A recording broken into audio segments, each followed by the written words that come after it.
रोहन जाकिर को फॉलो करता हुआ पठान के नाइट क्लब गया था, जहां वॉशरूम में जाकिर को मरा देखकर उसके होश उड़ गए। वो फौरन वॉशरूम से बाहर निकला, लेकिन तभी पठान का एक आदमी जाकिर को ढूंढता हुआ वॉशरूम में आने लगा। उसने रोहन को वॉशरूम से बाहर निकलते हुए देख लिया।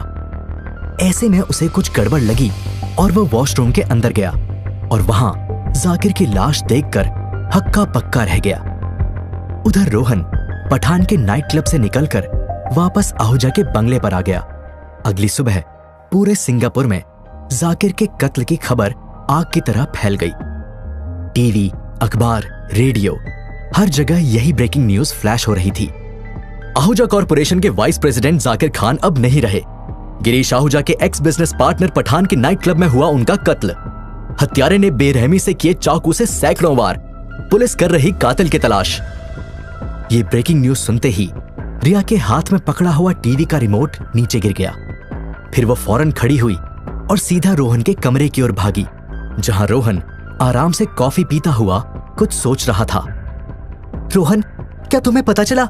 जाकिर अंकल वो नहीं रहे, उनका किसी ने मर्डर कर दिया। रिया ने हांफते हुए कहा। मैं जानता हूं, मैंने खुद अपनी आंखों से उसकी लाश देखी है। रोहन ने कॉफी का एक घूंट पीते हुए शांति से जवाब दिया। यह सुनकर रिया हैरान रह गई और शौक में बोली, क्या? इसका मतलब कहीं तुमने तो जाकिर अंकल को? रिया रोहन पर शक करते हुए आगे कुछ कहती, तभी रोहन बीच में बोल पड़ा। नहीं, मैंने जाकिर को नहीं मारा।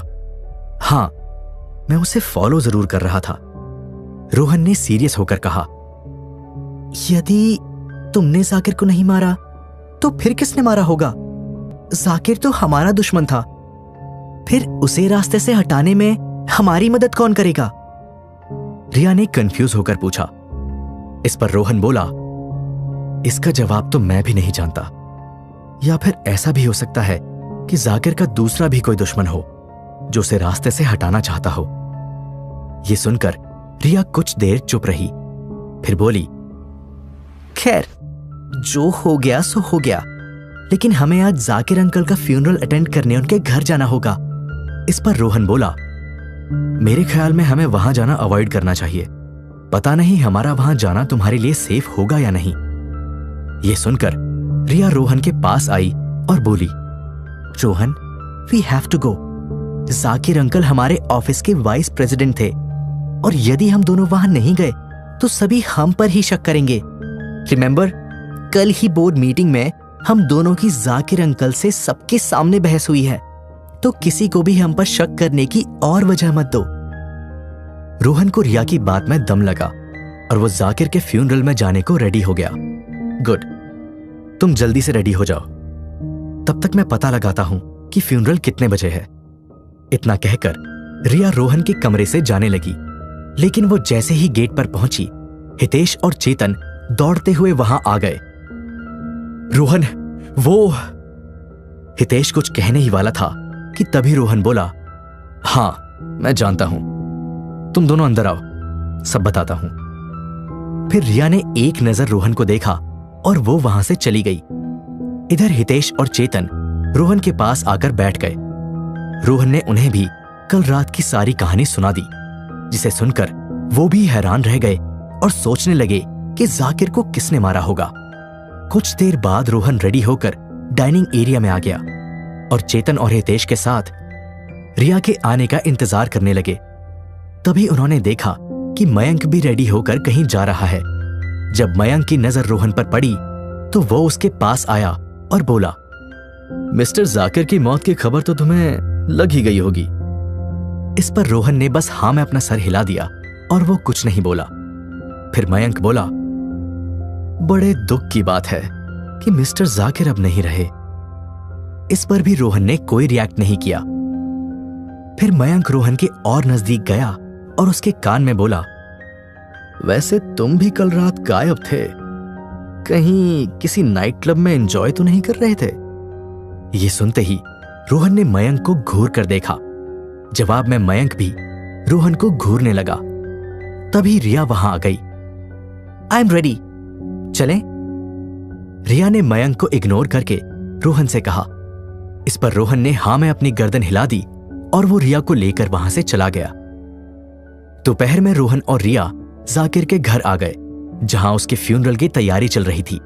वहीं चेतन और हितेश कभी घर के बाहर तो कभी घर के अंदर घूमते हुए पॉसिबल खतरे का मुआयना करने लगे।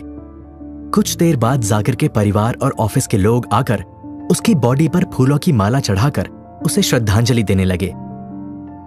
रिया ने भी जाकिर को श्रद्धांजलि दी। वहीं रोहन दूर चुपचाप खड़ा रहा।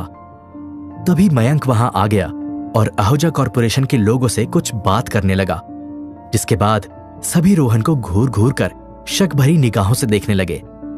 दरअसल रोहन ने बोर्ड मीटिंग में जिस तरह से जाकिर को धमकी दी थी, उसके बाद सभी को शक था कि जाकिर की मौत में रोहन का ही हाथ है। हालांकि असलियत कुछ और थी जो अभी तक बाहर नहीं आई थी। रोहन खुद भी जाकिर के इस मिस्टीरियस कातिल से अनजान था। कुछ देर बाद जाकिर को कब्रिस्तान ले जाकर दफना दिया गया, जहां एक तरफ जाकिर की मौत की खबर ने पूरे सिंगापुर को हिला के रख दिया था, तो वहीं सैकड़ों किलोमीटर दूर पहाड़ी पर बने आलीशान बंगले में शाकाल आंख बंद करके मेडिटेशन कर रहा था। तभी याकूब दौड़ता हुआ आया और वो शाकाल के सामने झुककर बोला, शाकाल गुरुजी को प्रणाम। ये सुनते ही शाकाल ने अपनी आंख खोली और बोला, उम्मीद है इस बार कोई बड़ी खबर होगी। जी गुरुजी, एक नहीं दो बड़ी खबर है, याकूब बोला। तभी शाकाल ने अपने पास रखी ग्रीन टी उठाई और उसे पीते हुए बोला, सुनाओ क्या खबर लाए हो। इस पर याकूब बोला, पहली खबर तो यह है कि आहूजा कॉरपोरेशन का वाइस प्रेसिडेंट जाकिर अब नहीं रहा। उसका कत्ल हुआ है और शक की सुई उसी रोहन नाम के शख्स पर जा रही है, जिस पर हमें पठान के कत्ल का भी डाउट है। यह सुनकर शाकाल ने कुछ रिएक्ट नहीं किया और शांति से अपनी ग्रीन टी पीता रहा। फिर कुछ देर बाद बोला, और दूसरी खबर क्या है। इस पर याकूब बोला, दूसरी खबर जिग्नेश शाह की तरफ से आई है। उन्होंने आपको तोहफे में एक नायाब पेंटिंग भेजी है। उस पेंटिंग में आप पहाड़ियों पर मेडिटेशन करते नजर आ रहे हैं। उस तोहफे के साथ उन्होंने एक चिट्ठी भी भेजी है, जिसमें एक खास रिक्वेस्ट की है। कैसी रिक्वेस्ट? शाकाल ने दिलचस्पी लेते हुए पूछा। जिग्नेश ने विनती की है कि हम अपनी तरफ से आहूजा की बेटी रिया पर जानलेवा हमले करवाना रुकवा दें। उनका कहना है कि आहूजा के बिजनेस को हासिल करने के लिए आपको जो करना है कर सकते हैं। वो उसमें दखलंदाजी नहीं करेंगे। वो बस रिया को सेफ रखना चाहते हैं, क्योंकि रोहन उनके बेटे जैसा है और रिया फ्यूचर में उनकी बहू बन सकती है। दरअसल जिग्नेश ने जानबूझकर ये झूठ कहा था ताकि शाकाल रिया को ना मारे। जिग्नेश की ये रिक्वेस्ट सुनकर शाकाल कुछ देर गहरी सोच में पड़ गया और फिर बोला, ठीक है, जिग्नेश इतना जोर दे रहा है तो हम रिया को कुछ नहीं करेंगे। आहूजा के बाकी दुश्मनों को उनके साथ जो करना है करे। अब हमारा फोकस सिर्फ आहूजा के बिजनेस पर होगा। जैसा आप कहें गुरुजी, याकूब ने कहा और फिर वो वहां से जाने लगा। तभी शाकाल ने उसे रोकते हुए कहा, अच्छा सुनो, एक काम और करना। मुझे उस रोहन के बारे में सारी इंफॉर्मेशन चाहिए।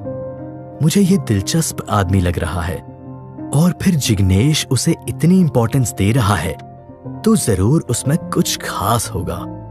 इस पर याकूब ने हाँ में अपनी गर्दन हिला दी और वो वहां से चला गया और शाकाल भी फिर से अपने मेडिटेशन में बिजी हो गया। उधर सिंगापुर में जाकिर का फ्यूनरल अटेंड करने के बाद रोहन जिग्नेश के ऑफिस गया।